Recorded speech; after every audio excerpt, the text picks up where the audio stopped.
Kalau dia tidak beriman kepada Allah dan Rasulnya, kalau dia tidak percaya dengan Allah dan Rasulnya, maka dia adalah kafir. Kalau dia di mulut pura-pura beriman, pura-pura Islam, tapi hatinya menolak hukum Allah, hatinya nggak setuju untuk taat kepada Allah dan Rasulnya, maka dia adalah munafik. Di dalam Al-Quranul Karim, Allah membagi manusia menjadi 3. Pertama mukmin, kedua kafir, ketiga munafik. Tidak ada kelompok lain, cuma 3. Kalau dia beriman, takwa kepada Allah, taat kepada Rasul, dia seorang muslim yang takwa kepada Allah, taat kepada Rasul, menjalankan semua perintah Allah dan Rasulnya, meninggalkan semua larangan Allah dan Rasulnya semata-mata hanya untuk mengharapkan ridha Allah, maka dia adalah mukmin. Kalau dia tidak beriman kepada Allah dan Rasulnya, kalau dia tidak percaya dengan Allah dan Rasulnya, maka dia adalah kafir. Kalau dia di mulut pura-pura beriman, pura-pura Islam, tapi hatinya menolak hukum Allah, hatinya nggak setuju untuk taat kepada Allah dan Rasulnya, maka dia adalah munafik. Jadi Al-Quran membagi manusia simpel: mukmin, kafir, munafik, selesai. Tapi bagaimana orang Barat membagi orang Islam? Mari kita lihat. Mau tahu tidak? Mau tahu tidak? Ingat, ini pembagian orang Barat, bukan pembagian kita. Mereka mengatakan umat Islam itu terbagi menjadi 4 kelompok.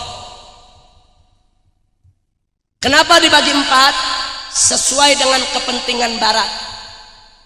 Sesuai dengan kepentingan Barat. Barat punya kepentingan. Kelompok yang pertama, perhatikan semua. Mereka sebut namanya fundamentalis. Karakternya anti Barat. Cirinya ada 4. Pertama, pro syariat Islam, setuju dengan penerapan syariat Islam. Kedua, pro khilafah Islamiyah, setuju dengan penegakan khilafah Islamiyah. Ketiga, anti demokrasi Barat. Sekurang-kurangnya kalau ditanya, Anda mau pilih mana, demokrasi atau Islam? Dia jawab, saya pilih Islam. Itu sudah cukup dikatakan anti demokrasi Barat. Ciri yang keempat, sangat kritis terhadap pengaruh Barat. Budaya Barat, politik Barat, ekonomi Barat, sistem Barat, gaya hidup Barat dia kritisi. Yang baik boleh masuk, yang nggak baik dia tolak, saudara. Kritis. Inilah yang disebut fundamentalis menurut Barat. Sekali lagi, nama kelompoknya adalah fundamentalis. Karakternya anti Barat. Cirinya ada 4. 1 pro syariat, 2 pro khilafah, 3 anti demokrasi, 4 kritis terhadap pengaruh Barat. Jelas tidak? Nah, apa statusnya? Ibarat gunung kalau mau meletus ada status, ada waspada, ada siaga. Nah, mereka bilang kelompok fundamentalis statusnya berbahaya. Bagaimana penanganannya? Penanganannya habisi. Habisi. Fitnah, penjarakan, bunuh, kucilkan, kerdilkan, hancurkan karakternya, citrakan yang buruk, usir, dan seterusnya dan seterusnya. Yang penting habisi. Kira-kira jelas tidak? Saya ulangi. Kelompok pertama namanya fundamentalis, karakternya anti Barat, cirinya ada 4. Pertama pro syariat, kedua pro khilafah, ketiga anti demokrasi, 4. Kritis terhadap pengaruh barat. Statusnya berbahaya, penanganannya habisi. Sekarang yang kedua. Yang kedua, kelompok modernis. Siapa itu kelompok modernis? Namanya kelompok modernis. Karakternya pro barat. Dia banyak mendukung barat. Itu karakter. Cirinya juga ada 4. Pertama, anti syariat. Kalau ada perda-perda syariat dia tolak. Kalau ada undang-undang syariat dia tolak, walaupun dia ngaku Islam.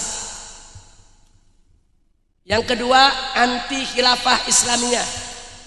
Kalau bicara khilafah Islamiyah, apa dia bilang? Utopis, cuma ngimpi di siang bolong.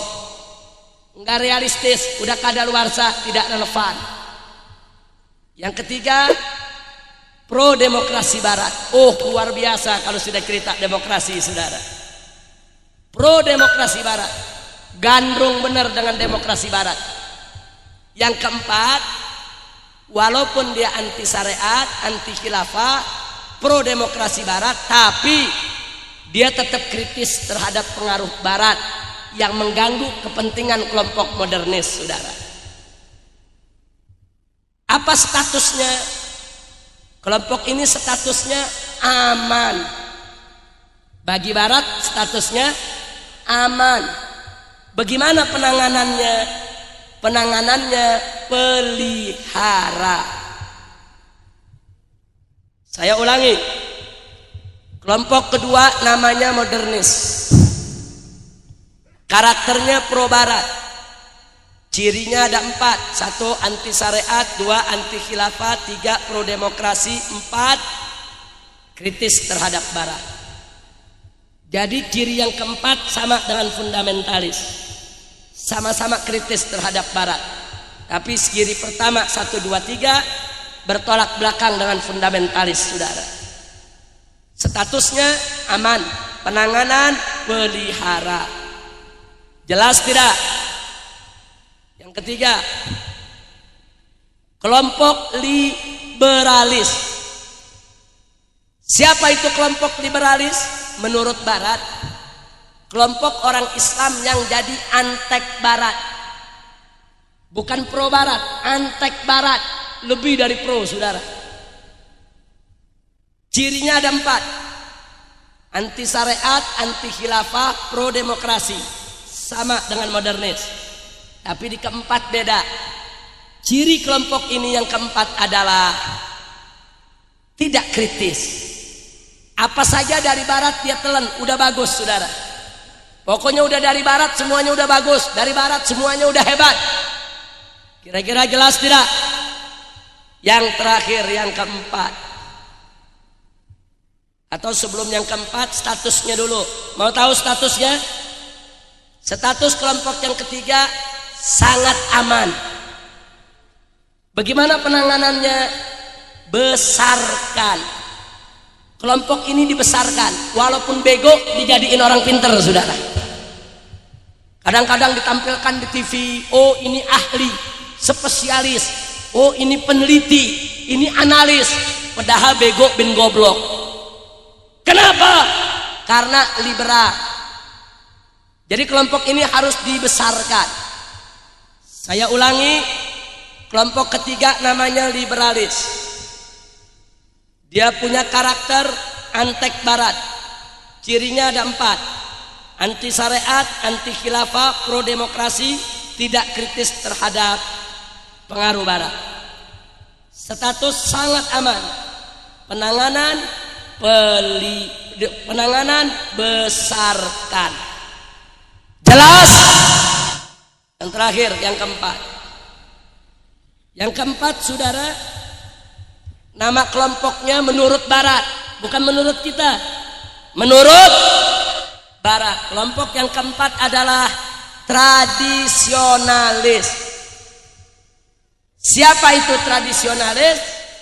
Menurut mereka, kelompok yang tidak pro barat tapi juga tidak anti barat. Netral. Itu karakternya, netral, cirinya ada 4. Pertama, kalau ditanya setuju gak dengan penerapan hukum Islam, dia setuju, pro syariat. Kalau ditanya setuju gak kalau ditegakkan khilafah Islamnya seperti zaman Nabi dan para sahabat, dia juga setuju, pro khilafah. Tapi kelompok ini kalau ditanya bagaimana menurut Anda demokrasi, apa dia bilang? Ya demokrasi bagus juga.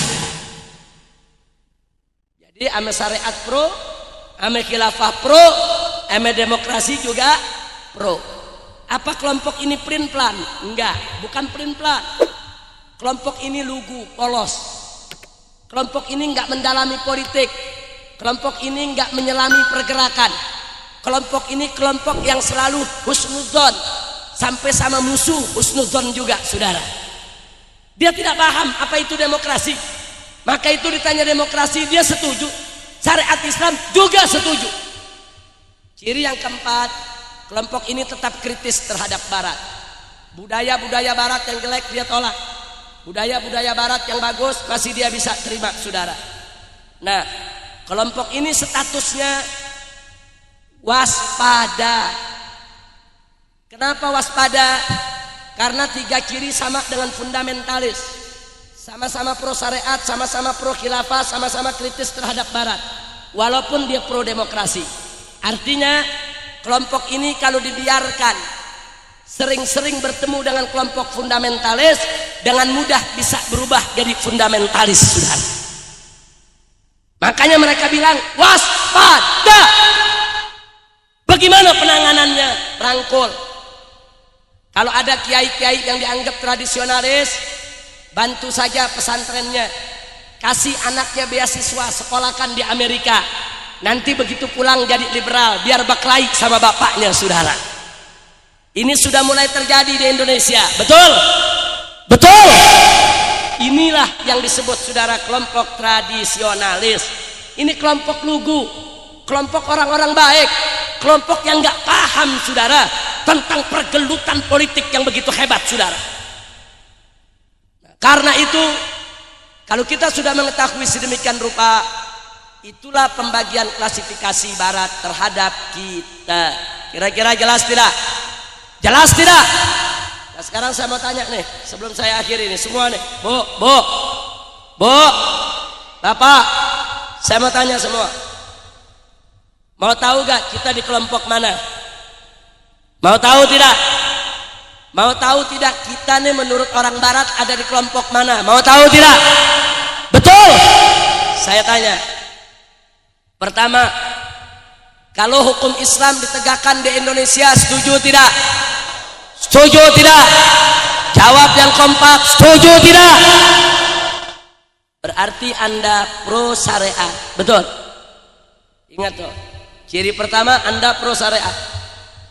Sekarang yang kedua saya tanya, kalau di zaman sekarang ditegakkan khilafah Islamiyah seperti di zaman Nabi dan para sahabat, mau tidak? Mau tidak? Betul? Yakin? Rela? Setuju? Berarti Anda pro khilafah. Berarti yang hadir di sini bukan modernis, bukan liberalis, saudara. Sekarang yang ketiga, saya mau tanya, kalau Anda disuruh pilih, mau demokrasi Barat atau mau sistem Islam? Demokrasi Barat atau Islam? Demokrasi Barat atau Islam? Betul? Yakin? Berarti yang ketiga, Anda anti demokrasi, saudara. Baik, sekarang pertanyaan saya yang keempat, terhadap pengaruh Barat perlu kritis tidak? Perlu kritis. Pengaruh yang jelek terima atau tolak? Kalau yang bagus boleh gak diterima? Berarti Anda kritis terhadap Barat. Anda pro syariat, Anda pro khilafah, Anda anti demokrasi Barat, dan Anda kritis terhadap Barat. Ini ciri apa nih? Ini ciri apa nih? Berarti yang hadir di sini Bapak Ibu semua fundamentalis. Berarti kalau yang hadir di sini fundamentalis, statusnya apa? Berbahaya. Ibu-ibu bahaya nih. Bagi barat berbahaya, saudara. Berarti kalau semua yang hadir di sini dianggap fundamentalis, statusnya bahaya, berarti harus diapakan? Harus diapakan? Dihabisi. Sekarang saya tanya, kalau mereka mau habisi kita, kita diam atau kita lawan? Diam atau lawan? Siap lawan, siap jihad, takbir. Ini sengaja saya sampaikan, Pak, Bu, supaya kita tahu musuh tuh melihat kita bagaimana. Jangan tenang-tenang aja. Ibu bapak jangan tenang-tenang saja. Begitu bapak ibu ditanya, setuju gak sama syariat Islam? Setuju. Setuju gak dengan khilafah? Setuju. Pilih demokrasi barat atau pilih sistem Islam? Pilih sistem Islam. Terhadap pengaruh barat kritis tidak kritis? Pasti bapak dan ibu dimasukkan ke dalam kelompok fundamentalis. Berarti bapak dan ibu dianggap berbahaya. Berarti Anda semua akan dihabisi. Saudara, ini bukan persoalan takut atau tidak takut. Kalau tidak takut, semua tidak takut, betul. Persoalannya, kita sudah punya persiapan apa untuk melawan? Iya, orang mabok juga bisa ngomong, gua nggak takut. Bukan soal takut nggak takut. Kita sudah punya apa? Siapin apa? Mereka rapi mau hancurin kita, saudara. Mereka buat penelitian, mereka kirim profesor-profesor ke kampung-kampung. Mereka tanya umat Islam satu-satu, mereka bikin polling, mereka jajak pendapat, saudara. Setelah itu mereka bagi-bagi. Ini ada fundamentalis, ini ada modernis, ini ada liberalis, ini ada tradisionalis. Setelah mereka bagi, mereka kasih kiri. Setelah mereka kasih kiri, mereka beri status. Setelah mereka beri status, mereka siapkan penanganan. Bukan hanya itu, mereka buat program untuk menghabisinya, saudara. Bagaimana cara menghabisinya? Sebarkan fitnah untuk kaum fundamentalis. Kerdilkan mereka, kucilkan mereka, persempit ruang gerak mereka. Tidak sampai di situ. Kalau ada kelompok fundamentalis berbuat sesuatu yang bisa mengundang simpatik, jangan disiarkan di televisi. Nanti dapat dukungan masyarakat luas. Tapi kalau ada kelompok fundamentalis berbuat sesuatu yang tidak mengundang simpatik, harus dimuat di televisi. Kalau perlu diulang-ulang, saudara. Makanya Anda lihat, tatkala FPI, saudara, ada di Aceh mengevakuasi 100.000 mayat lebih, membantu gempa di Jawa Barat, membantu gempa di Sumatera Barat, turun di daerah-daerah bencana, mana ada televisi yang menyiarkan? Betul. Tapi begitu laskar-laskar FPI ngemplangin Ahmadiyah di Monas, tiap hari disetel, saudara. Betul. Tiap hari diputar sampai hari ini, saudara. Terus diputar. Kenapa? Hancurkan, kerdilkan, permalukan kelompok fundamentalis. Artinya saya mau beritahu Anda, mereka sudah punya program, mereka sudah punya televisi, kita sudah punya apa? Kalau saya sampaikan di atas mimbar semacam ini, berarti kita mesti mempersiapkan diri. Oh, kami dianggap fundamentalis. Oh, kami dianggap berbahaya. Oh, kami mau dihabisi. Oh, kalau gitu kami harus punya persiapan sehingga mereka tidak seenaknya menghabisi kita. Betul? Betul. Maka itu saya mau tanya, semuanya yang ada di sini siap berjuang tidak? Siap meningkatkan kualitas tidak? Siap persatuan tidak? Siap bersaudara tidak? Takbir. Memang itu saya minta ini umat Islam semua yang ada di sini. Kalau sudah tahu status kita berbahaya dianggap oleh mereka, dan kalau sudah tahu kita mau dihabisi, kita mesti berjuang saling bahu-membahu untuk menghabisi mereka sebelum mereka menghabisi kita. Betul? Takbir! Bagaimana cara menghabisi mereka? Kalau mereka mengkerdilkan kita, kita juga mesti mengkerdilkan mereka, saudara. Tapi kita tidak boleh menghalalkan segala cara. Mereka memfitnah kita, kita nggak boleh fitnah mereka, saudara. Tapi kalau mereka bisa mempersempit ruang gerak kita, kenapa kita tidak persempit ruang gerak mereka, saudara? Itulah karenanya Dewan Pimpinan Pusat Front Pembela Islam sampai hari ini kami akan terus mengejar orang-orang liberal yang mengarang buku-buku menghina Islam, atau majalah-majalah porno kami kejar secara hukum, kita kriminalkan untuk kita kirimkan mereka ke penjara-penjara yang ada di negeri ini, saudara. Takbir. Sejak 2006 kami perkarakan majalah Playboy. Baru tahun 2009 Allah berikan kemenangan, dan baru 2010 orang tersebut ditangkap kemarin. Betul. Sekarang ditangkap, dikawal dengan memalukan sebagai kriminal, saudara. Teroris moral, kriminal. Ini yang mesti kita lakukan. Tokoh liberal mana saja, kalau ada yang salah, perkarakan, tuntut, jebloskan mereka ke penjara. Setuju tidak? Setuju. Jadi kalau kelompok-kelompok musuh Islam, bagi kita statusnya juga mereka berbahaya buat kita, betul?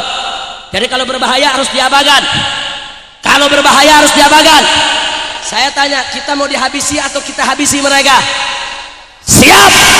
Takbir. Ini yang saya inginkan, saudara.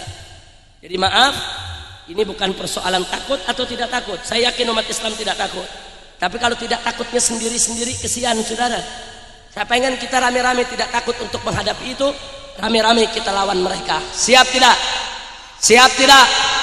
Makanya kemarin yang menggelar festival film homo, kita laporkan semua organisasi-organisasi yang terlibat, seperti Kontras, LBH, Gramedia, semua kita sudah laporkan ke polisi. Kami minta mereka diperiksa. Mereka menjadi sponsor acara festival film homo, festival film gay, festival film lesbi tanpa izin dari pemerintah, saudara.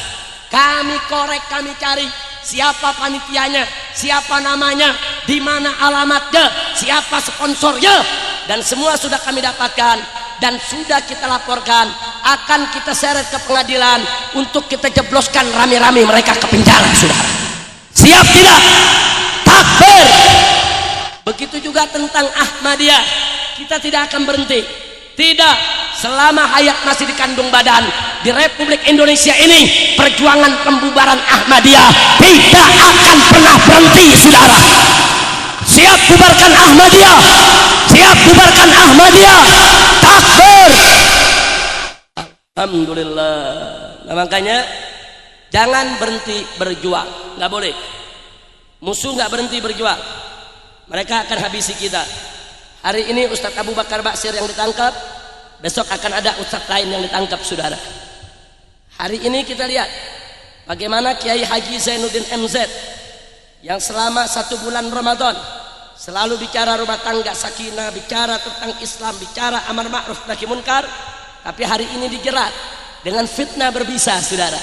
Semua televisi entertainment menyiarkan berita-berita tentang Zainuddin MZ untuk membunuh karakternya, untuk menghabisi dia. Bukan hanya untuk menghabisi Zainuddin MZ, tapi untuk mempermalukan semua kiai yang ada di Indonesia, sudah. Licik cara mereka. Mereka akan habisi siapa saja yang coba-coba mengganggu program mereka. Insya Allah. Maka itu saya tanya sekali lagi semua sebelum saya akhiri, siap bersatu tidak? Siap merapatkan barisan? Siap berjuang? Siap berjihad? Siap untuk menghabisi lawan? Siap untuk lawan mereka sebelum kita dihabisi? Takbir. Alhamdulillah. Bu, kira-kira yang saya jelaskan paham tidak, Bu? Ngerti, Bu? Nah, jadi ibu-ibu kalau mau tahu musuh begitu, Bu, kita mesti lihat nih musuh ngelihat kita gimana sih? Musuh nilai kita gimana sih? Musuh memperlakukan kita gimana sih? Kalau kita sudah tahu, Bu, kita jadi waspada. Kita jadi bisa mengatur langkah. Kita jadi bisa nyusun program untuk melawan program jahat mereka. Insya Allah. Jadi doakan saja, Pak, Bu. Front Pembela Islam tidak akan pernah berhenti. Enggak.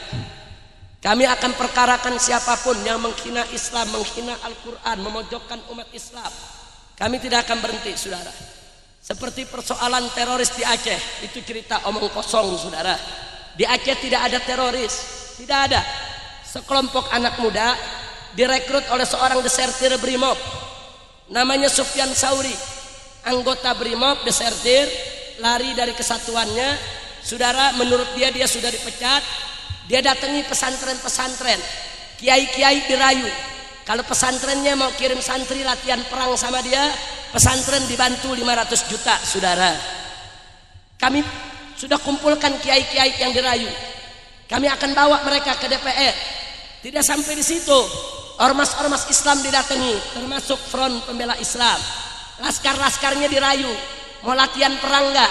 Nanti kami yang kasih pistol, kami yang kasih AK-47, kami yang kasih amunisi, kami yang kasih senjata.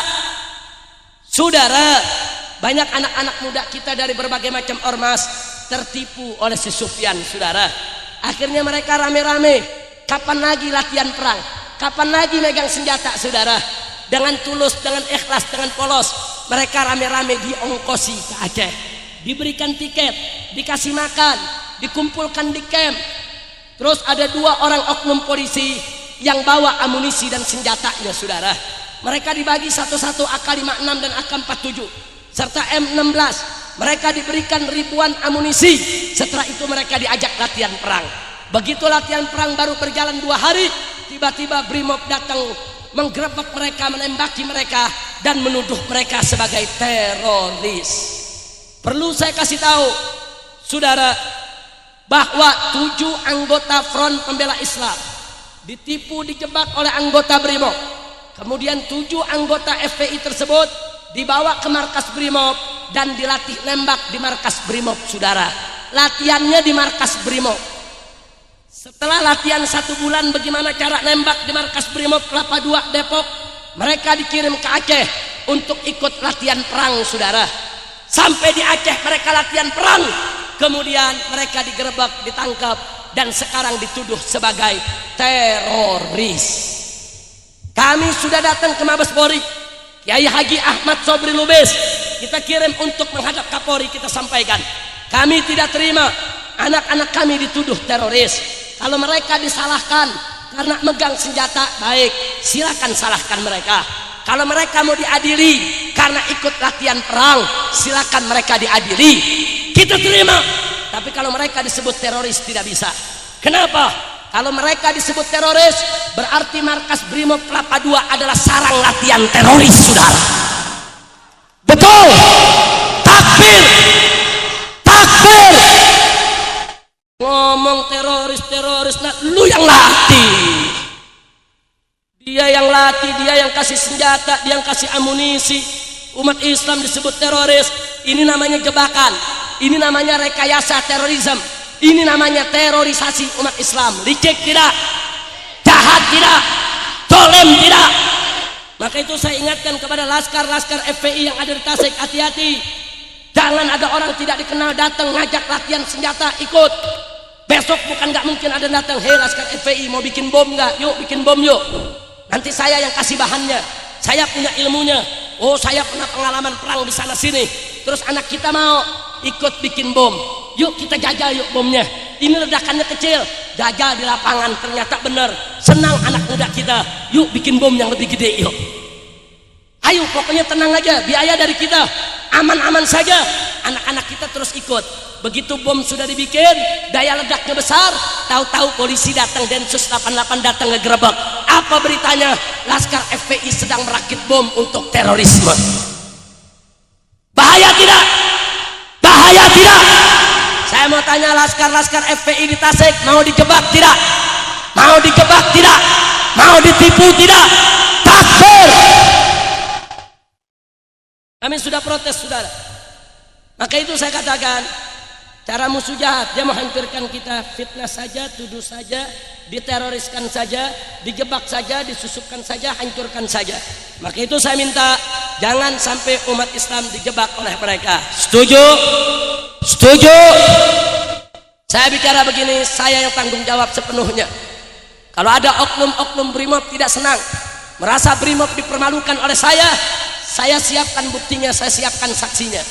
Kami di DPP FPI sudah datang ke Komisi 3 DPR RI. Kami siap membawa anak-anak kami yang pernah dilatih di markas Brimob selama 1 bulan latihan tembak dengan peluru benar, saudara. Kami siap bawa kiai-kiai yang ada di Jawa Tengah, yang ada di Solo, yang dirayu oleh oknum Brimob tadi, saudara. Untuk apa? Untuk latihan perang melibatkan pondok-pondok pesantren, saudara. Tapi syarat, buat panjaknya, buat panitia kerja, seret Kapolrinya saudara, adili dia. Kalau memang polisi merekayasa terorisme, harus Densus 88 dibubarkan. Betul, betul, takbir. Allah, makanya jangan takut kita sama Densus 88 saudara. Enggak ada. Kalau Densus 88 kerja profesional, kita dukung. Kalau mereka kerja betul, tidak ada rekayasa, kita dukung. Kalau mereka betul-betul lawan teroris, kita dukung. Betul.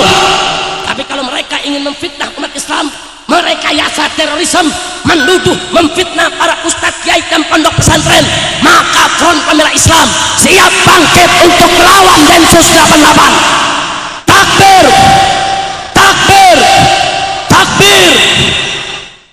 Alhamdulillah. Sebab kalau nggak dilawan, nanti Densus 88 jadi lembaga super body. Nanti mereka seenaknya nangkepin orang. Sekarang kan Densus enak aja, tangkep main tembak, tangkep main tembak. Kenapa langsung ditembak? Anda takut dibongkar rahasianya. Kalau betul mereka teroris, tangkap hidup-hidup, adili. Kita buktikan di pengadilan mereka teroris atau bukan. Betul? Masya Allah. Nah jadi saudara, makanya tadi saya katakan, bagaimana cara mereka menghabisi kita? Banyak jalannya, mereka menghalalkan segala cara. Nah, makanya saya minta kepada semua yang ada di sini, siapkan diri. Tantangan kita berat, jangan mudah tertipu. Kalau ada orang nggak kenal masuk ke kampung kita, lihat-lihat. Kalau bicaranya semangat mau jihad, mau diriin negara Islam, yuk kita latihan senjata. Kita nggak kenal dia, siapa ini orang. Yuk kita ajak diskusi dulu, kita lihat. Jangan-jangan intel yang disusupin, mancing-mancing. Nanti begitu akhirnya umat Islam kena, umat Islam lagi yang dituduh. Betul? Maka itu saya tanya, mau dijebak tidak? Mau ditipu tidak? Jadi peristiwa yang di Aceh sebetulnya teroris atau rekayasa?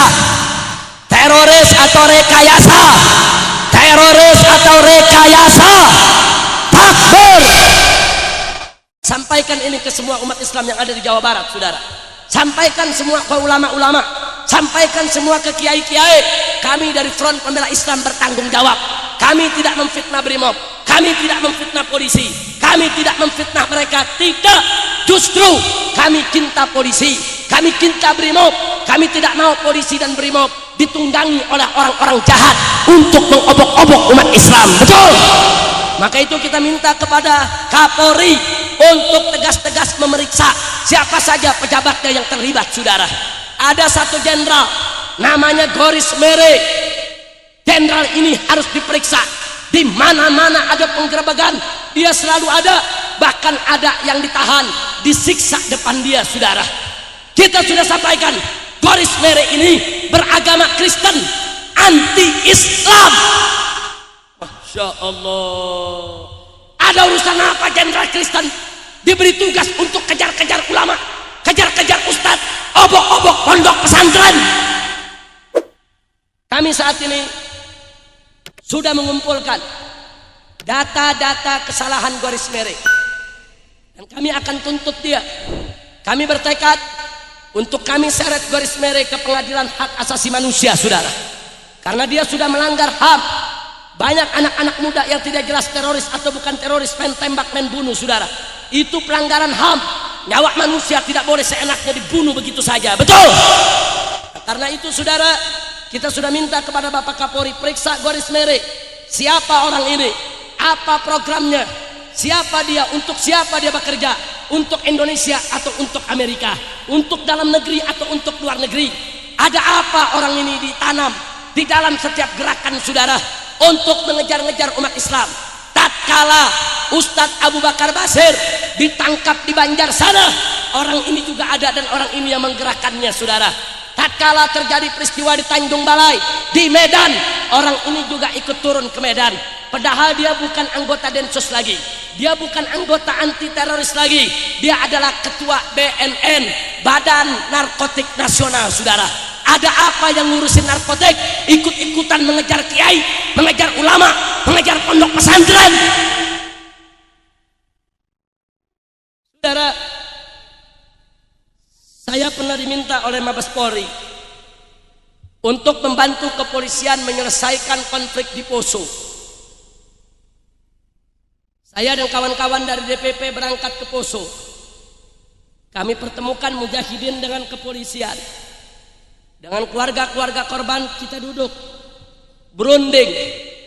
Dan ketika itu Kapolda Jawa Barat yang baru saat ini, Bapak Inspektur Jenderal Suparni Parto, beliau ikut bersama kita.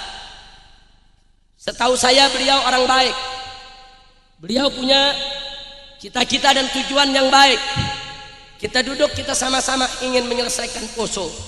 Tapi supaya Anda tahu, Goris Mere dan anak buahnya ketika itu tidak senang dengan adanya perundingan. Bahkan salah seorang tangan kanannya terus menelpon saya, SMS saya, Habib Rizik sudah minggir saja, kita tidak perlu perdamaian. Sombong betul dia, saudara. Sempat kita tegur keras, saya tidak peduli, maupun jenderal sekalipun. Kita sedang duduk berunding, mencari penyelesaian yang baik, yang damai, tanpa pertumpahan darah. Tapi ada oknum-oknum di Densus 88 yang memang menginginkan pertumpahan darah. Saya tidak perlu sebutkan namanya, saudara. Satu persatu nama-nama itu sudah ada di kantong kita. Dan orang-orang ini adalah orang-orang tangan-tangan daripada Goris Mere. Jadi kami punya catatan, orang ini berbahaya. Ya, kami belum punya banyak bukti untuk menyeretnya ke pengadilan HAM, tapi akan kami lakukan, akan terus kami kumpulkan. Jangan coba-coba dia seenaknya memusuhi umat Islam. Betul? Maka itu saya tanya umat Islam yang ada di sini, kalau kepolisian bersikap arif, bijak, kerja profesional, dukung tidak? Dukung tidak? Kalau Densus 88 betul-betul perang lawan teroris, dukung tidak? Tapi kalau kepolisian bekerja memusuhi umat Islam, siap lawan? Siap lawan? Kalau Densus 88 memusuhi umat Islam, siap lawan? Takbir! Alhamdulillah. Nah, itu yang saya mau sampaikan pada malam hari ini, saudara. Mudah-mudahan apa yang kita sampaikan ini manfaat untuk kita semua. Amin. Amin ya rabbal